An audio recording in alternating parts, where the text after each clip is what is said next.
Hey everyone, welcome back to Blurred Lines, crime, conspiracy, and the truth behind the gossip. I'm so happy you are here with me today. We are going to get into a new episode, and this one will definitely intrigue you, and I think a lot of people have heard about it.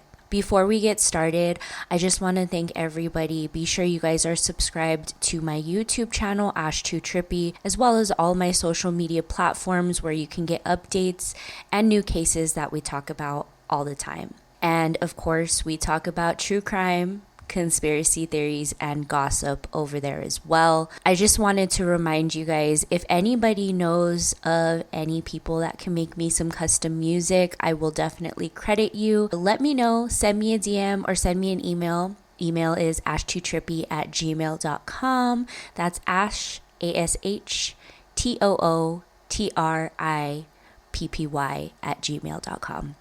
That also goes for if you guys have any case suggestions, anything you guys would like me to cover, also send me an email there. Thank you guys. I appreciate you. And let's get into this episode. This episode is one that continues to shock, confuse, and haunt anyone who comes across it, including you today. More recently, a documentary over on Netflix has opened this case up to many more, including starting a new petition and laws possibly. Today we're covering the disappearance of Amy Lynn Bradley, a 23-year-old woman who vanished from a cruise ship in 1998 under circumstances that have never been fully explained. The case has recently had renewed attention after the 2025 Netflix documentary Amy Bradley is Missing brought forward new witness interviews, new claims, and 3 reported major leads, now being reevaluated by investigators. Before we begin, I just want to make a quick note. This episode does include discussions of a missing persons case, possible abduction, and reference to human trafficking. Please listen with care. So I want to let you guys know I will include all of the information in the show notes. That goes for any kind of petitions, because there is some petitions going around that we'll talk about later. And I will also leave amybradleyismissing.com. That is the family's website that they take any leads. I will leave that in the show notes as well. And also, I just wanted to let you know, in preparation for this episode, I watched a lot of things, including Brad Bradley, Amy Lynn Bradley's brother, interviews, things like that. And I did rewatch the Netflix documentary because I had watched it when it had came out. And I just thought I would do a rewatch on it because even though there is some really strange occurrences, I think that is a very good starting point to where this case is. So let's begin. Amy Lynn Bradley was born in 1974 and grew up in Chesterfield County, Virginia. She was athletic, outgoing, and known for her strong personality and independence. At 23 years old, she had graduated from college, started a new job, and was making that transition into early adulthood where everything seems exciting, overwhelming, and open. In March of 1998, Amy and her family, her parents Ron and Iva, and her younger brother Brad, were invited on a Caribbean cruise aboard Royal Caribbean's Rhapsody of the Seas. It was meant to be a relaxing family vacation. The Bradleys had never cruised before, and like many people, they trusted the environment, an enclosed ship, families everywhere, and a sense of security. On March 23rd, the ship left Aruba and headed toward Curacao. That night, Amy and Brad went to a dance club on the ship where the live band Blue Orchard was performing.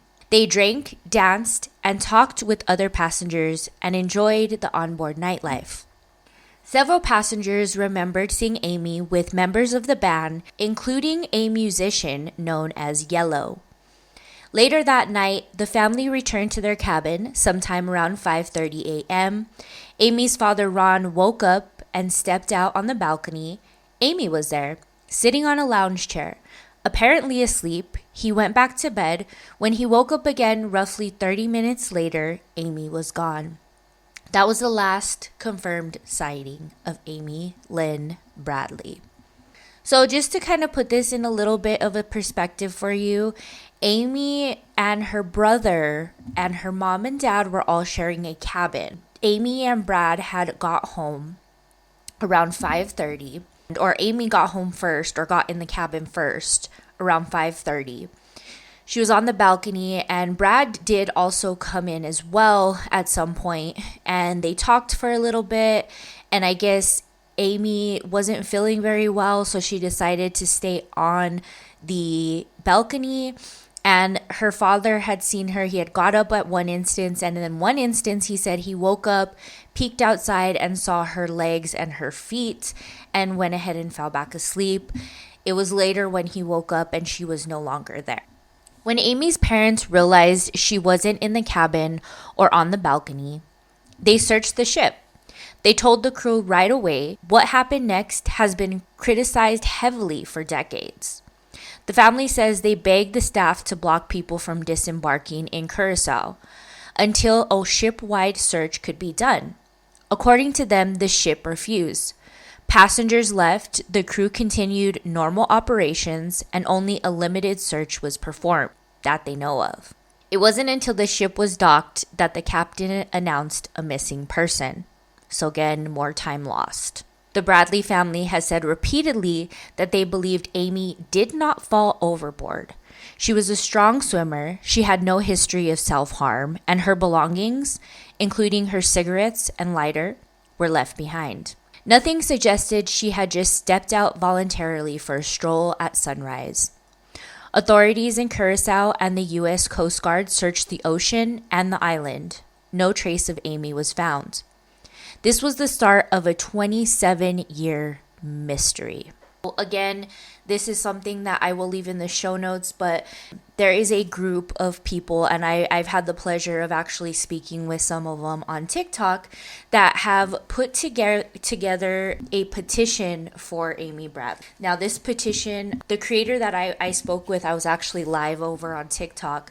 Her name is Kendra, and this is basically like an Amy alert. So I'll explain it to you guys a little bit. What they want is when somebody is missing on a ship, they want to be able to have an Amy alert. That Amy alert would essentially make the crew members search every inch of the ship before anybody is let off or let to go anywhere, pretty much.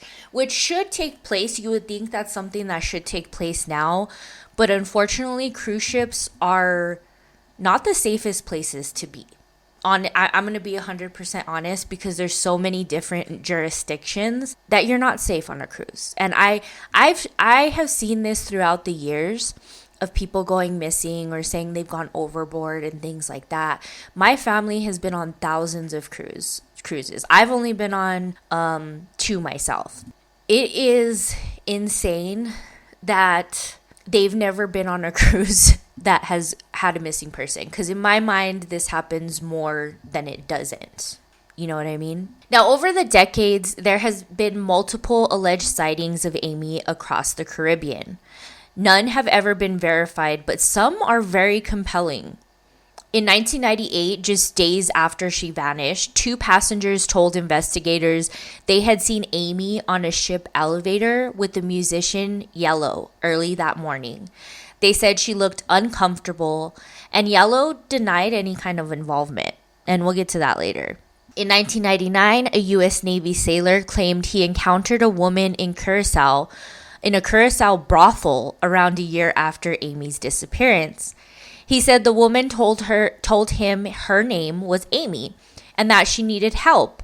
The sailor didn't report until much later, and by then the building had burned down that he's seen her in. Isn't that so convenient? I don't know. That one's a weird one, okay? That was from the Netflix documentary.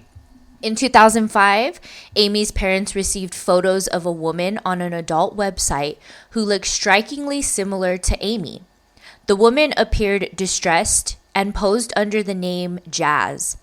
The FBI investigated, but the origin of the photo and the woman's identity were never confirmed.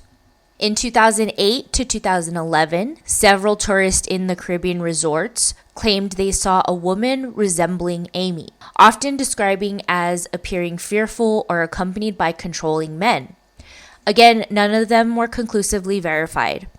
These sightings fueled the theory that Amy may have been abducted and forced into human trafficking, but without physical evidence, the case remained stuck. Those are other things too that like I feel like people look into, especially since this has hit like social media and we're in a day and age that people have their cell phones to them and they have cameras 24/7.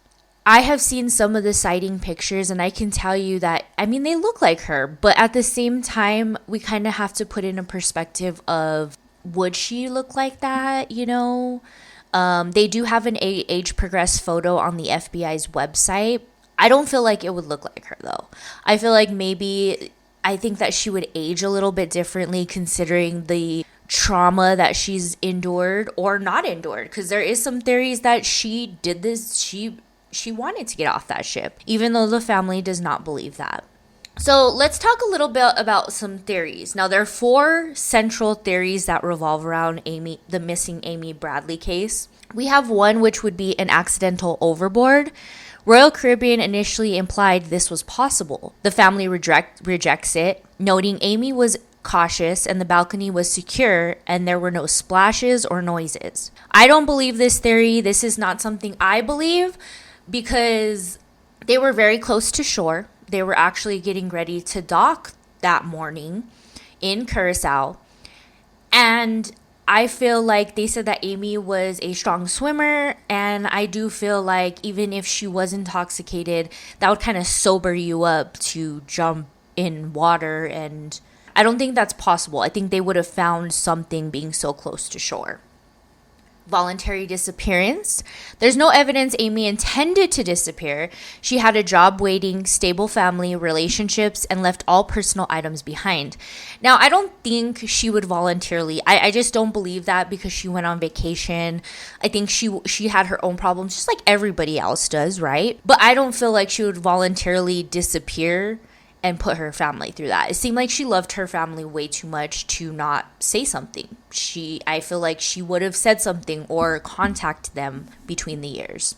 Foul play on board. Some believe someone on the ship targeted Amy, possibly watching her the night before and abducted her early that morning. The reported "Senorita kidnapped" shout mentioned later in the documentary feeds this theory. So there was somebody that actually, I think it was like a bartender, and we'll probably hear about it here later, basically said that the senorita was kidnapped and that she, they saw her and somebody kidnapped her. Now, in order to be kidnapped or to be able to get off that ship without anybody knowing, they would have had to take her off in something they were unloading in Curacao. It would have to be through like an employee's, but I would also question that, like, they kind of know who's going on and off the ship because ships kind of have to know that information so they don't leave anybody there, or if they do, like, they can account for it because they're a ship. They have to have some kind of knowledge of how many passengers they have. I don't know. That one just is, it's possible. And then the last one would be human trafficking. This is a theory many investigators consider plausible. The Caribbean is a known trafficking route. Several alleged sightings place Amy in situations where she seemed under control or distressed. But again, none of these theories have ever been confirmed. Now, I think the trafficking theory can definitely be possible. There was an incident in the documentary where they were going for a formal dinner. The photographer took a picture of Amy. And so when they went back to look at the pictures, they only take so many and they put them up so you can buy them. One of the pictures, the one of just Amy, was gone. So somebody took it to show to somebody else, in my opinion, to see, this is an American white young girl. Is this what you want? You know what I mean? Like that's the strongest theory I think they have. Now, Amy's case has been covered on America's Most Wanted and 48 Hours and other true crime programs. Age progression photos have been released several times. In 2010, Amy was declared legally dead, not because the family gave up hope, but because 12 years had passed without evidence. Still, the FBI kept the case open. Public attention faded over time. Cruise ship disappearances rarely stay in the spotlight long, especially cases with no physical evidence. Well, that changed in 2025. Netflix released a 3-part documentary entitled Amy Bradley is Missing in July of 2025. It reignited global attention and sparked new public outrage and new leads.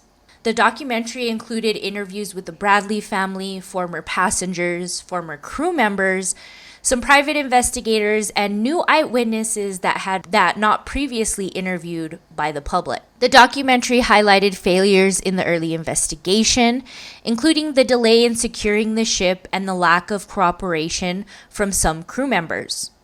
It also re-examines every alleged sighting, timelines, and the claims of involvement by certain individuals on the ship that night. Most importantly, the documentary brought forward 3 new major leads. We're going to go over a few leads. Before we do, I highly recommend you guys go watch the Amy Bradley. It's called Amy Bradley is Missing over on Netflix.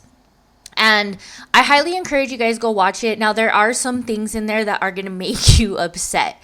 Trust me, including the man at the brothel, that will make you upset. It made me upset because I don't know, I just feel like he's hiding more than what he's saying, so he doesn't look like a suspect in this. That's just my opinion, and that's where I kind of go to when I see this. But I highly recommend you watch that, especially if you've never heard of Amy Bradley. Go and watch it. There's tons of pictures, videos, personal things from the family that can kind of connect you more personally with Amy Bradley since she's still missing. Now, after the documentary aired, the FBI and several journalists confirmed that investigators were reviewing 3 new pieces of information described as potentially significant. Here is what is known publicly. Now, we have our first lead, which would be the Senorita kidnapped witness.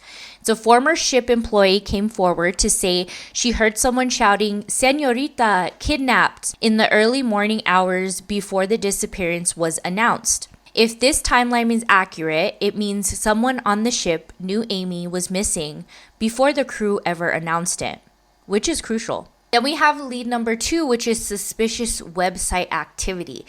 Investigators found that memorial page dedicated to Amy had repeated visits from an IP address associated with a vessel off the coast of Barbados.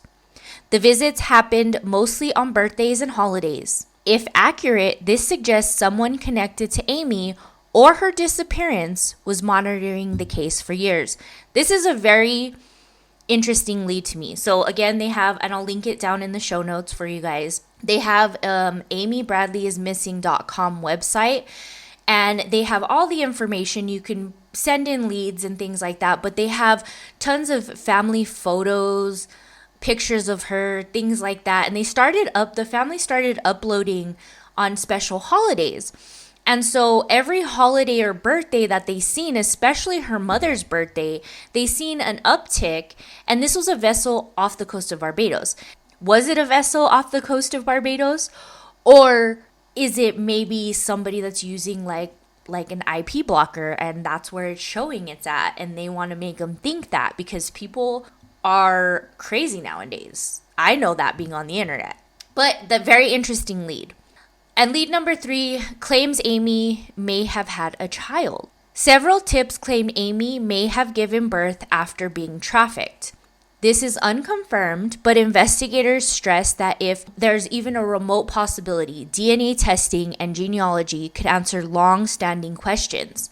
None of these leads prove anything by themselves, but taken together, they were enough to push investigators to reopen and actively review the case. And for the first time in a long time, there was movement. Now, let me let you guys know what we still don't know, because there's still a lot of unanswered questions. And if you or someone you know may have something, we're in this area in 1998, if you have pictures or you have family member like maybe that went on the ship or was in Curacao during the area, or even Aruba or anything like that, heard anything, again, I'm going to leave all the information in the show notes. You need to contact the Bradleys because it's crucially important, because it can answer at least a couple of these questions. The questions still remain. Why was the ship not secured immediately? You know, you hear somebody's missing. Why would you allow people to still get off? As it said in the documentary, why were people supposed to stop their vacation for a missing girl? That's not cool. That is not cool, because I would gladly stop my vacation to find somebody's loved one so they can locate them and know what happened. But hey, that's just me. Who exactly was on the balcony, on the decks, and in the hallways that morning?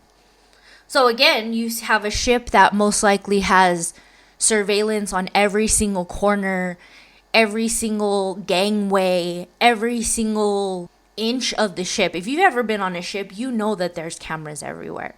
Why don't we see who was out, who was up, who was using their key cards, who wasn't?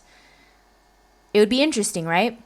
Why were passengers allowed to disembark before a full search?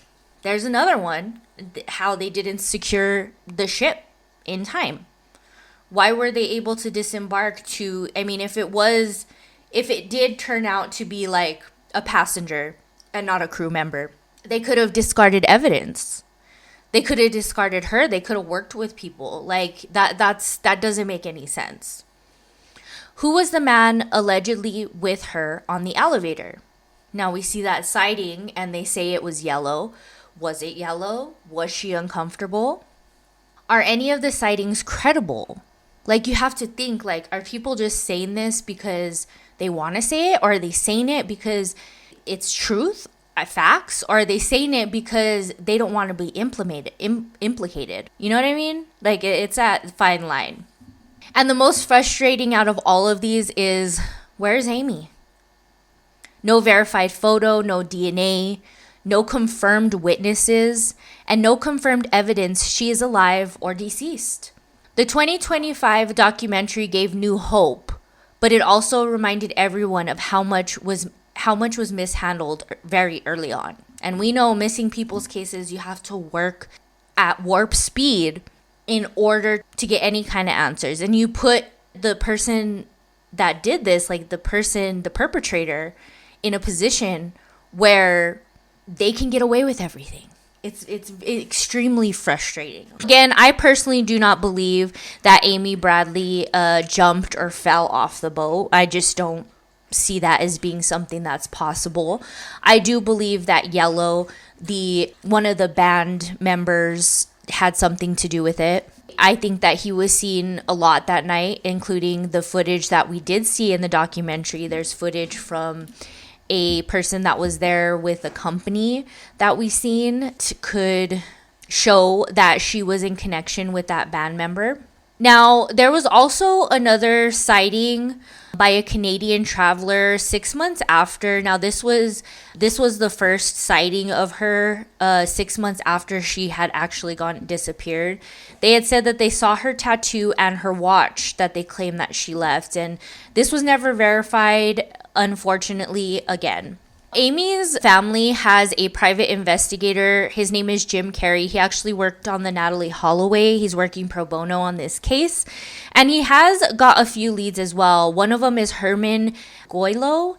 In 2016, they're thinking that he possibly had trafficked. There was some contact with Interpol from Herman Goylo, and they were supposed to interview him.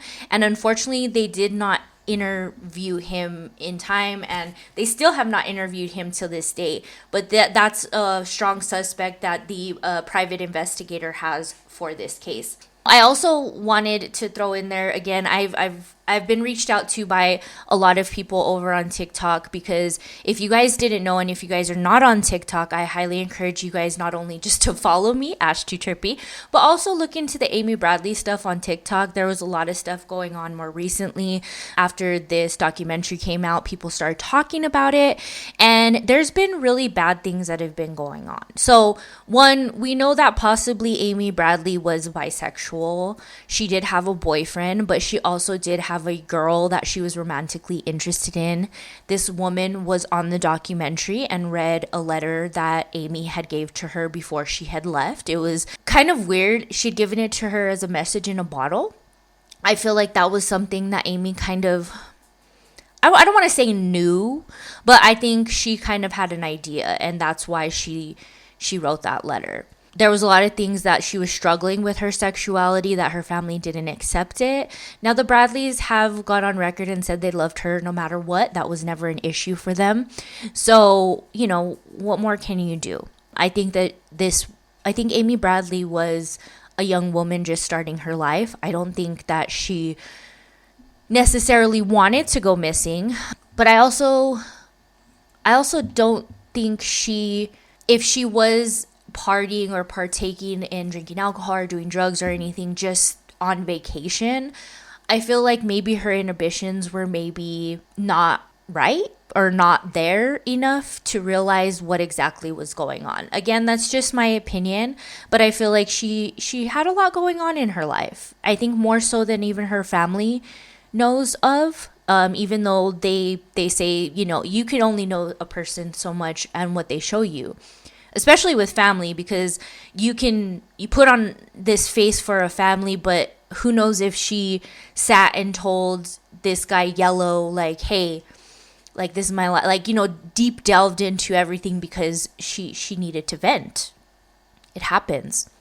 Also, I wanted to throw in here that in the documentary Amy Bradley is Missing on Netflix, Yellow's daughter actually speaks out as well and says that she has heard some things and she does believe that her father is involved. So that's a very strong suspect, in my opinion.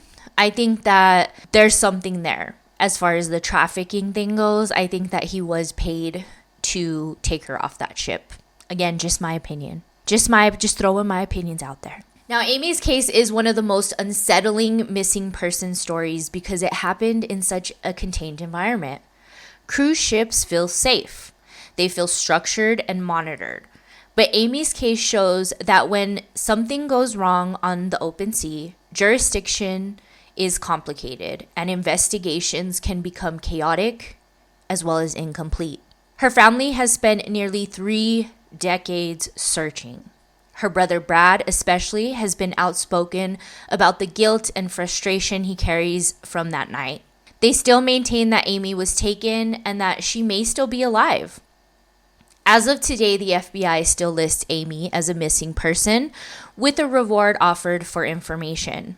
If you know anything, or if you were on the Rhapsody of the Seas in March of 1998, even the smallest detail could help the family find answers.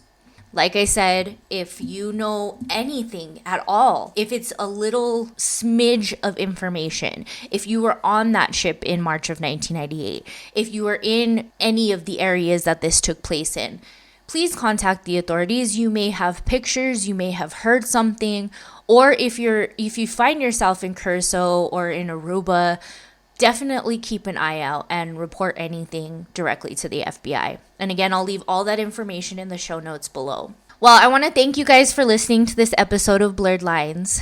Amy Bradley's disappearance is a case that represents not just mystery, but the human cost of unanswered questions. With the renewed attention from the 2025 documentary and new leads being evaluated, this may be the closest the case has been to new information in years. We'll continue to follow these developments closely. Be sure you're following me on my TikTok, specifically Ash2Trippy. If new evidence becomes public, we will update you. I will always update you on anything that needs to be updated. Any episodes I go over, we'll do updates on them. But until then, I want you to stay aware, stay curious, and as always, thank you guys for joining me today. I'll see you later.